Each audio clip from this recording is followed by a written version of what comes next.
Bismillahirrahmanirrahim. Assalamualaikum warahmatullahi wabarakatuh. Alhamdulillahirabbil alamin wa bihi nasta'inu ala umuri dunya waddin. Wassalatu wassalamu ala asyrafil anbiya wal mursalin sayyidina wa maulana Muhammad wa ala alihi wa sahbihi ajma'in. Rabbis shrah li sadri wa yassir li amri wa halul 'uqdatam min lisani yafqahu qawli. Amma ba'du. Yang terhormat dosen pembimbing Ustazah Ajidah MPD dan seluruh teman-teman yang berbahagia. Pada kesempatan ini, saya perwakilan kelompok 4 ingin mempresentasikan materi pembelajaran dengan tema pengertian, fungsi, dan jenis tanda baca. Pengertian tanda baca. Tanda baca yaitu simbol dalam bahasa. Simbol bahasa tersebut mempunyai beberapa bentuk dengan fungsi masing-masing. Suatu kalimat tidak lengkap jika tidak ada tanda bacanya. Definisi lain dari tanda baca adalah simbol yang tidak berkaitan dengan fenom atau kata dan frasa di sebuah bahasa, tetapi mempunyai peranan dalam menunjukkan struktur organisasi suatu tulisan, serta intonasi dan jeda yang tidak diamati sewaktu pembacaan. Aturan tanda baca tidak sama antar bahasa, lokasi, waktu, dan terus mengalami perkembangan. Terdapat aspek tanda baca yakni suatu gaya khusus yang karenanya bergantung terhadap pilihan penulis. Fungsi tanda baca. Suatu tanda baca tentu memiliki kegunaan atau fungsi yang dijelaskan berikut ini. Untuk mengatur jeda ketika seseorang membaca suatu kalimat, untuk mengatur intonasi dalam pembacaan suatu kalimat, untuk memberikan penegasan kalimat seperti kalimat tanya, kalimat perintah, dan lain sebagainya.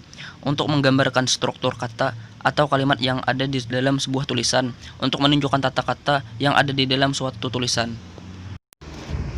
Jenis-jenis dan penggunaan tanda baca. Di bawah ini adalah beberapa jenis tanda baca serta penggunaannya, yaitu tanda titik. Tanda titik mempunyai fungsi sesuai dengan letak tanda titik tersebut berada. Pemakaian tanda titik antara lain adalah di akhir kalimat atau tulisan yang berupa bukan suatu seruan atau pernyataan, di belakang angka atau huruf yang ada dalam bagian daftar, dan juga ikhtisar sebagai pemisah angka pada jam, menit, dan detik yang menjelaskan waktu. Di daftar pustaka, letak tanda titik ini berada pada nama penulis dan judul buku yang berakhir dengan tanda tanya atau tanda seru sebagai pemisah bilangan ribuan atau kelipatannya. Berbeda dengan tanda koma. Tanda koma dipakai antara nama orang dan gelar akademik yang menempel untuk membedakan dari singkatan nama diri, keluarga, serta marga. Dipakai untuk mengapit keterangan tambahan yang bersifat tidak membatasi.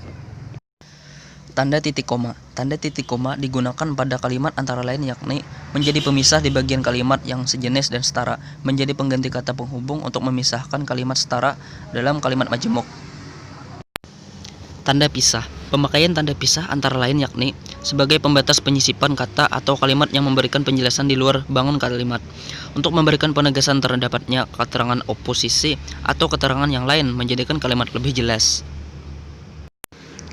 Tanda titik dua. Pemakaian tanda titik dua pada suatu kalimat antara lain dipakai di antara jilid atau nomor dan halaman, di antara surat dan ayat dalam kitab suci, di antara judul dan anak judul sebuah karangan, dan juga nama kota dan penerbit buku, acuan, dan dalam karangan. Dipakai dalam teks drama setelah kata yang menggambarkan pelaku dalam percakapan.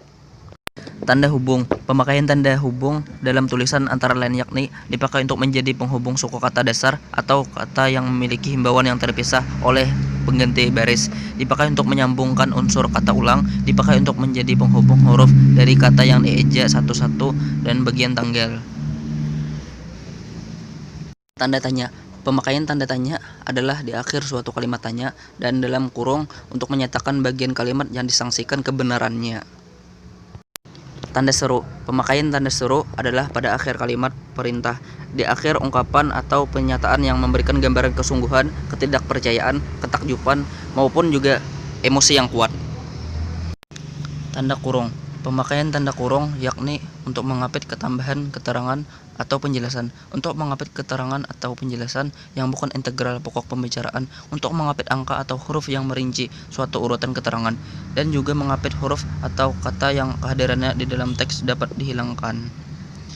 Adapun tanda petik tunggal. Tanda petik tunggal dipakai untuk mengapit petikan yang tersusun di dalam petikan dan juga mengapit makna, terjemahan, atau penjelasan kata atau ungkapan asing. Tanda kurung siku. Tanda kurung siku dipakai untuk mengapit huruf, kata, atau kelompok kata sebagai koreksi atau tambahan pada kalimat atau bagian kalimat yang ditulis orang lain.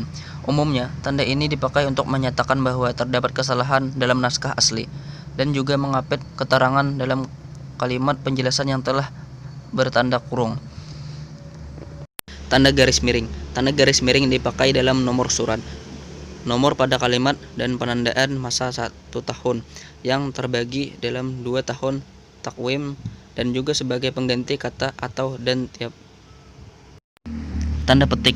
Tanda petik dipakai untuk mengapit petikan langsung yang bersumber dari pembacaan dan naskah atau bahan tulisan lainnya, mengapit judul syair, karangan, atau bab buku yang dipakai dalam kalimat, dan juga mengapit istilah ilmiah yang kurang dikenal atau kata yang mempunyai arti khusus. Tanda penyingkatan atau apostrof. Secara umum, tanda penyingkatan dipakai untuk menggambarkan penghilangan bagian kata atau bagian angka tahun. Mungkin saya cukupkan sampai di sini dulu. Insya Allah pada kesempatan yang lain kita lanjutkan. Bukanlah perpisahan ini perpisahan yang selamanya, akan tetapi perpisahan yang akan membawa kerinduan. Assalamualaikum warahmatullahi wabarakatuh.